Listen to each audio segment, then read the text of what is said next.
Good morning, everybody. It's me, Albatross. Welcome back. I'd like to give you warning in advance. This story that we're going to talk about today is not for the faint of heart. It has some very, very disturbing details relating to crimes against children. And yeah, just wanted to prepare you all for that. This is not, going to be a walk in the park today. This story has really upset me. I read about it yesterday. Was going to do a video on it yesterday, but I don't know, I just wanted to have enough time to really get into it because it's very upsetting, but it's really important. Like, this is going on constantly in the Middle East, specifically in the region of Palestine. This is getting ridiculous. This is getting nonsensical, and they're really trying to dumb us down by justifying it, constantly trying to find excuses for it. And I won't take it anymore. I won't take it anymore. Because by acting like that this doesn't matter or this isn't important, you're buying into that whole racial inequality BS that holds us back hundreds of years. Like, just holding us all back. Intentionally. Very intentionally. I used to think it was by accident. Nah. They're holding us back intentionally. But anyways, let's get into the story because it's very sad. It's very upsetting, like I said. Now, in the Muslim world, it's like a specific holiday that's going on that I'm not even going to pretend to try to pronounce or say, because I don't want to sound disrespectful. I just don't know how to pronounce it. But it's like the beginning of like a Muslim holiday, pretty much. And this family in Gaza, specifically this father and 1-year-old toddler, went to go get sweets in celebration of this holiday. Here, let me read the article because it's just so devastating and sad. Okay. A Palestinian toddler was returned from a 10-hour detention by Israeli forces in the Gaza Strip with apparent cigarette burns on his thighs, according to medical reports. Like I said, this is not for the faint of heart. This is not an easy story to process. Okay. Forgive me, Middle Eastern folks, for my ignorance and for pronouncing these names wrong. I have no doubt. Okay. Jawad Abu Nassar, age 21 months. Okay, so Jawad is the 21-month-old. Okay, keep that in mind. Almost 2 years old. Was detained alongside his father, Osama Abu Nassar, who is 25, in central Gaza on March 19th. My God, that's so sad. Like, his father is just like a kid himself, practically. Like Jesus. Okay, according to the family, Osama had taken his son out around 10 a.m. to buy sweets ahead of the Muslim holiday of Eid al-Fitr. I tried. I don't know if I pronounced it right. I am sorry. I don't mean to be disrespectful. Okay. Osama, which is the father of the toddler, who had been grappling with severe trauma after losing his home, his unborn child, and his livelihood during the war, never returned, saying the father, who was taken into custody when him and his toddler went to go get sweets, has never been returned. He's still being held by the Israeli army. Who knows? They probably killed him by now. And I don't want to say that or think that. I hope not. I'd love to see at least one family have some kind of resolution. But anyways, at least the toddler is back with his family. I don't want to say he's okay, because he's definitely not okay. But he's back with his family and he's alive, I guess. Yay. Anyway. Okay, I'm sorry. This is a very upsetting story. Okay. Now, Osama's father, which would be the toddler's grandfather, this is him talking. When he left, he seemed to head east instead of west, Osama's father, Muhammad, told the Middle East Eye. Neighbors called me and said, "Hurry, your son is carrying his child on his shoulders and going east." Around 200 meters from the family home in the Maghazi refugee camp, Israeli forces are stationed along the so-called, quote, yellow line, which is a military demarcation established under the Gaza ceasefire that marks the boundary of Israeli control and a no-go zone where civilians risk being shot. Great, right? Now, the Magazi refugee camp, this is where this family lives. I want to show you some pictures of this refugee camp. Yeah, this is where him and his toddler live. This is the refugee camp they speak of. It's not a building. It's like a literal outdoor camp amongst the rubble of their city. You know, you really have to take a moment to really appreciate it. I know they show those aerial footage of Gaza all the time, but really sit back and think about it. I don't know where you live. You might live in a city of some kind. Who knows? Maybe you live in the country. Wherever you live. Just imagine it all just being destroyed, demolished, and you just gotta basically live amongst the ruins of your old life. How sad, how depressing, how spiritually constraining that must be. To a soul, to a spirit. God. Anyways, I know I don't talk about Gaza a lot because it upsets me so much that I'm afraid I'll lose emotional control and like start crying, and I really don't want to do that. I want to stay focused. But it bothers me a lot. It bothers me a lot. Another view of the same refugee camp, but from above.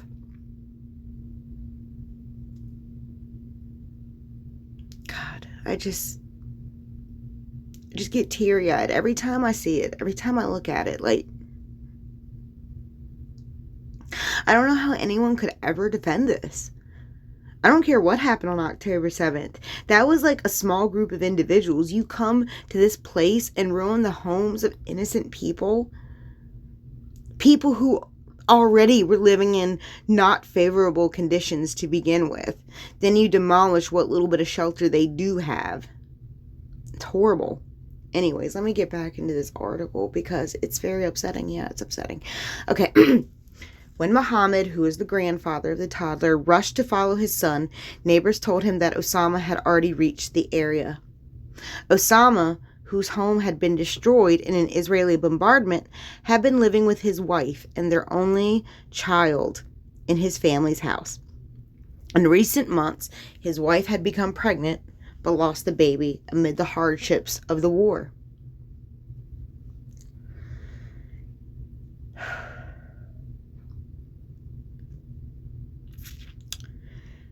Grandfather talking again. Neighbors told me that Israeli soldiers did not shoot him. They only fired around him. Oh my God. Poor him. He seemed unaware of what he was doing, so he just kept walking. Is he talking about his son? According to witnesses, an Israeli quadcopter drone approached Osama before he was seen putting his child down, walking towards soldiers and removing his clothes. He removed all of his clothes, keeping only his boxers. He remained completely peaceful and showed no signs of aggression. God damn, oh my God, this makes me so angry. This makes me so angry when I think of soldiers and like acting like this, treating human beings like this. It makes me so angry and so upset. I mean, let's move on. Let's move on. Okay. After learning his son had been detained, Muhammad went to the Al-Qasem Martyrs Hospital at Deir al-Bala and left his phone number asking to be contacted if his son and grandson were brought in. Around 10 hours later, the International Committee of the Red Cross called to say they had his grandson. They told me to come to the Gaza market area so they could hand over the child. I rushed there with the child's mother and found 2 ICRC vehicles. This is the Red Cross. They handed him to us wrapped in an emergency blanket, Muhammad said. This poor baby, this poor baby. I opened the blanket and saw bloodstains on his trousers. I asked where the blood came from. She, the Red Cross representative, told me his father had a shoulder injury and that it was his blood. I think they were probably lying, but whatever. Far be it from me to accuse the Red Cross of doing anything untoward, but anyway, I'm not even going to get into that. I'm not even going to touch that today, okay? Okay, the ICRC confirmed to the Middle East, that this is the article we're reading, it had received the child from Israeli authorities and reunited him with his family, but said it could not comment on his physical or psychological condition due to privacy concerns. So this is important, right? Because there's a lot of people trying to debunk this or say that Hamas did this to this child, but this is important here. It was the Israeli forces who detained this toddler and his father to begin with. And it was the Israeli forces who handed the baby over to the Red Cross. Now, I've seen people try to say that, but the Israeli soldiers rescued him from Hamas. But that can't really be true, if this article is to be believed. That can't actually be true. Okay, let me tell you why. Because first of all, what do we know from the neighbors and the eyewitnesses? That it was the Israeli forces who detained them both. Israeli, not Hamas. Israeli forces detained them both. And then B, it was the Israeli forces who handed the baby over to Red Cross. They didn't hand the father over, but they did hand the baby over to the Red Cross. So you're telling me that the Israeli soldiers at some point that the Hamas took the baby from them and then they took the baby back from Hamas? Like, shut up. We're not stupid, okay? We're not stupid. The Israeli soldiers and Hamas don't, stop. So, yeah, don't let people gaslight you. It was the Israeli soldiers who had to have done it. They had to have. Anyway, but the Red Cross folks didn't want to say anything about it, because they're, their own type of evil. But so, let's continue. And it's sad, too, because people see them and they think they can really trust the Red Cross. And I'm not dissing on everybody in the Red Cross. There's some amazing individuals who work for the Red Cross. But, let's not pretend like they haven't done some shady things in the past. Okay. Our teams were in touch with Israeli authorities. We were in touch with the boy's family. And so, on Thursday, on the 19th, a team left from the Red Cross, left our Deir al-Bala offices to meet the authorities and the child at the Kasufim crossing. And then we transported the boy in our vehicles back to his mother in central Gaza, said a Red Cross spokesperson in Israel and the occupied Palestinian territories. Okay. This is a Red Cross official. So the Red Cross people, they met the Israeli army, got a hold of the baby, and brought him back to his mother. Let's continue. Signs of torture. When the child was brought home, the family tried to ask him what had happened, but he could only say mom or ma'am, and it's a broken pronunciation of the Arabic word dam, which means blood. Oh, bless his heart. We asked him who caused this blood. He could not answer. When we asked, where is your father? He said only, gone. That was all he could say. But when his mother hugged him, he screamed and cried. Muhammad said, oh my God. This poor baby. Who knows what they made this baby watch? How could you be so evil? I just don't understand. I don't understand. Think of the most evil person you can in your mind. Seriously, just think there for a minute. Someone in history, someone from now. Bibi Netanyahu. There we go. Let's stick with him. If he got captured along with an infant of his, let's say he had a toddler of his, Like, I don't care how evil that person is. Like, how could you ever justify harming a child like that? I don't. It's one of the reasons I have this channel, because this stuff does not get talked about enough. Okay, let me continue. I'm not going to get emotional because I've read this article and I got all the tears and stuff out to begin with so I could read through it here for you guys. It's still not an easy read, okay? All right, this is the grandfather, quote, he clings to his mother constantly and refuses to be left alone, unquote. I bet he's probably scared to death. This poor little baby. Oh my God.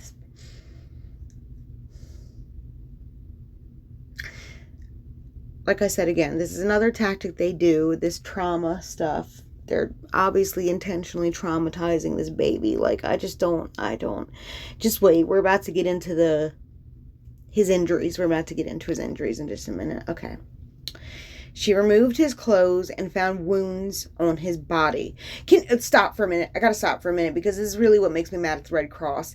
This little baby had wounds on his body that were not cleaned, apparently were not treated.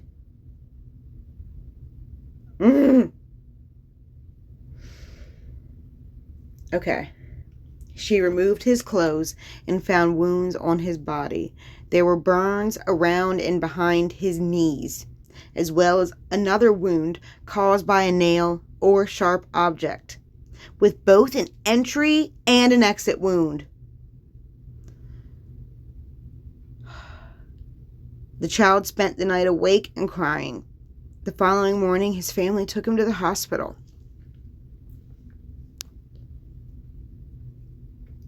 I am,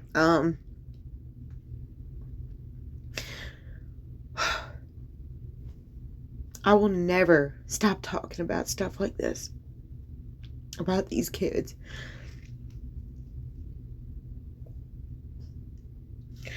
I do not care if everything that the Mossad propaganda people, I don't care if everything that you say is true. I don't care. Only 6 psychopathic evil people could do this to a baby not even 2 years old. This baby could barely talk yet. Probably just starting to say mispronounced sentences and stringing sentences together. Barely doing that at this age, but they're doing it. They have just started walking, so they're walking, but yet they're still a little clumsy, but they're still running around everywhere, but a little clumsy. Just such an innocent age. Like the most innocent age. They don't know how to lie yet. They don't know how to cheat yet. They just only know light and truth,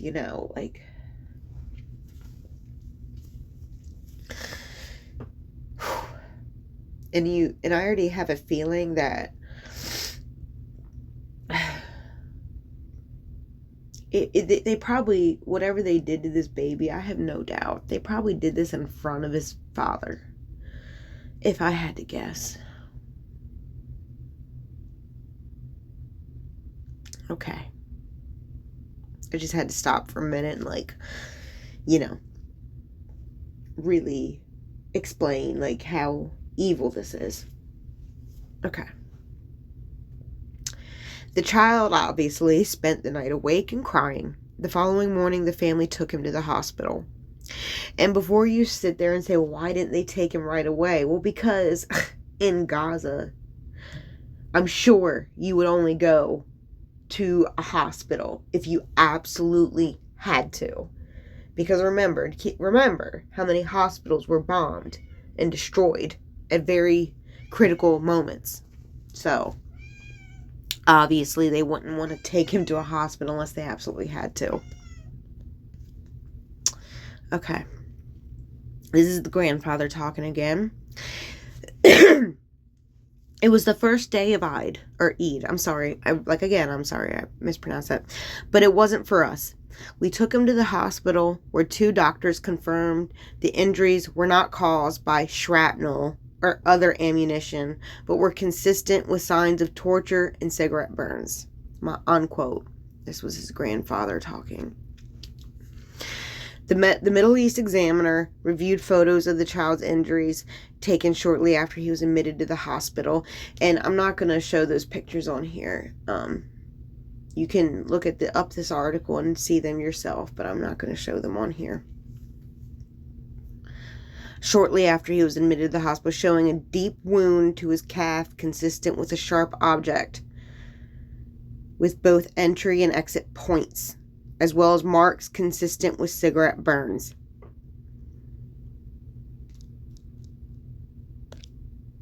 Medical reports reviewed by the Middle East Examiner confirmed the child had knee swelling and wounds around both knees, mostly due to cigarette marks.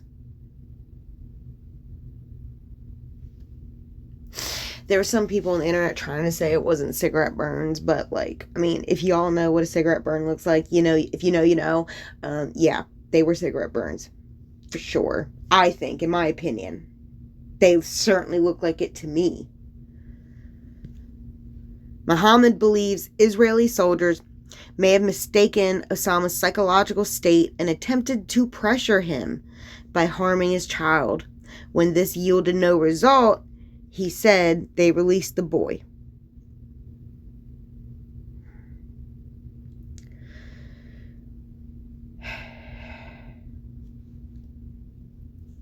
Okay. An Israeli military spokesperson rejected the claims of abuse in a statement sent to the Middle East Eye. Okay, Middle East Eye. Sorry, not the Middle East Examiner. Okay. The claims that the IDF abused a toddler are completely unfounded and serve Hamas propaganda, the spokesperson said. On the contrary, the toddler was brought by Hamas operative to a dangerous area to be used as a human shield. They say this all the time. But they're the ones who... Never mind. Once transferred... And like I said, this has to be a lie. Because remember, it wasn't Hamas that detained the child and his father. It was Israeli soldiers. So this has to be a lie. How did Hamas get him from the Israeli soldiers and then bring him back? Stop it. Shut up. That's dumb. That's a lie. That's an obvious lie. Once transferred to IDF troops, the child received care and was under the full supervision of an IDF physician and additional troops until handed over to the Red Cross at the earliest opportunity. The troops acted to ensure the toddler's safety and provided the necessary medical attention. Well, then why was he covered in blood? Why weren't there bandages on his wounds? Stop it. Not even the Red Cross, it sounds like, attended him. According to the family, the child has suffered from a high fever, vomiting, and persistent crying since his release.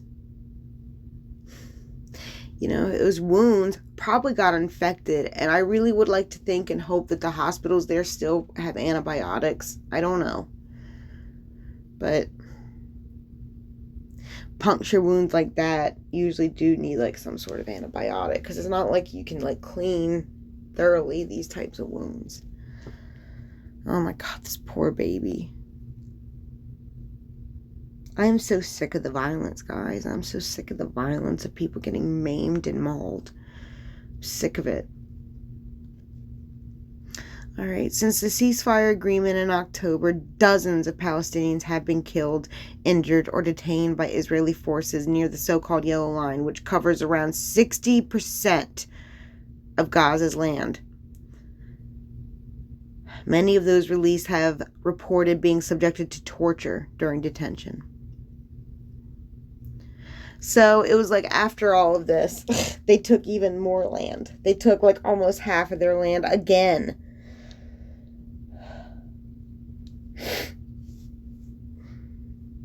This is so wrong and evil. It's just I just don't know how humans have the capability of justifying this. After a certain point, you gotta just admit that there is a genocide going on. You know that the word genocide, let's talk about what it actually means. Let's break it up into its root pieces, okay? Geno, a group of people who share similar characteristics, okay? Genos. Then you have side, which is killing of.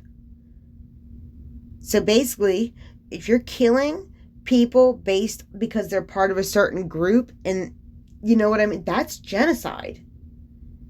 That is genocide. Period.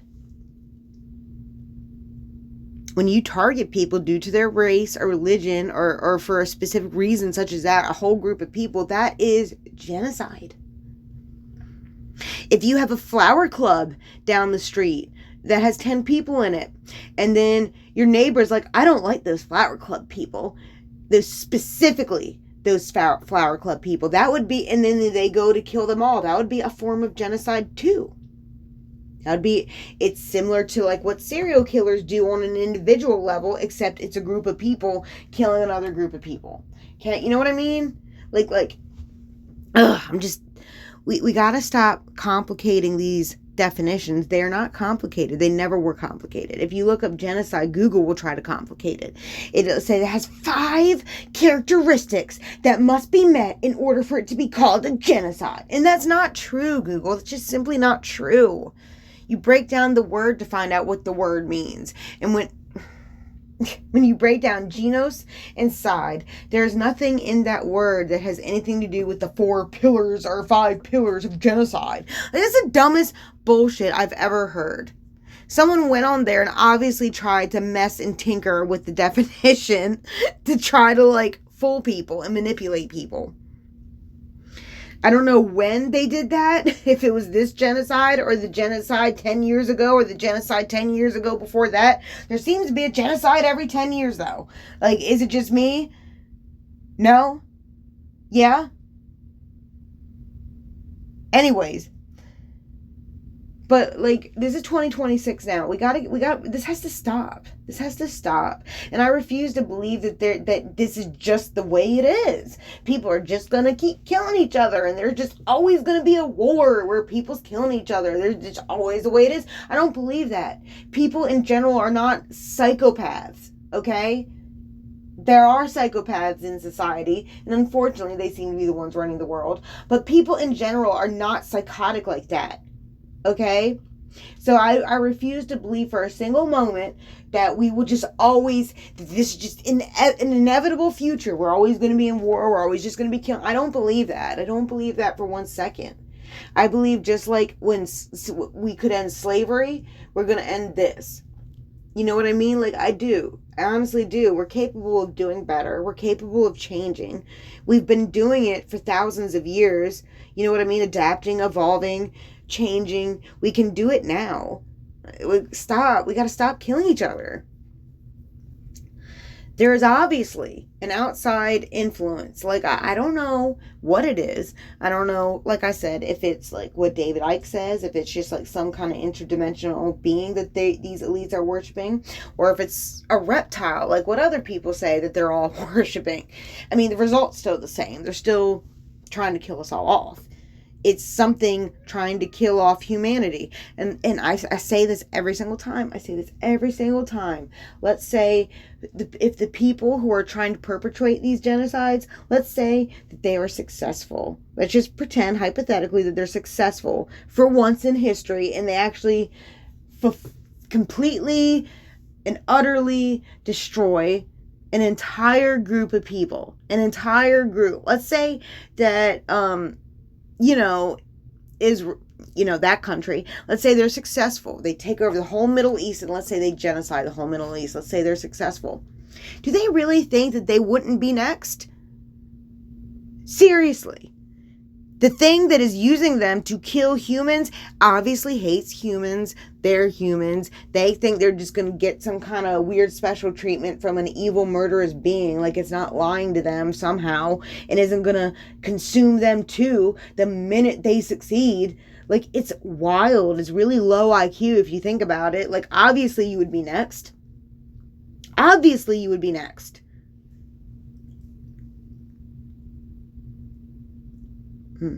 So that's really what I had to say about that. Yeah, we need to talk about this more, because Gaza's still not safe. The children in Gaza are still not safe, obviously. And I hope this story goes crazy viral. I hope, like, it's all people are talking about for the next couple days. I'm sure they'll put on their little black magic spell on the population. People will move on, act like it's not the most important story of right now. But, those spells don't work on me anymore, and I hope that they don't work on you all either. But take care. I hope you all have a good day.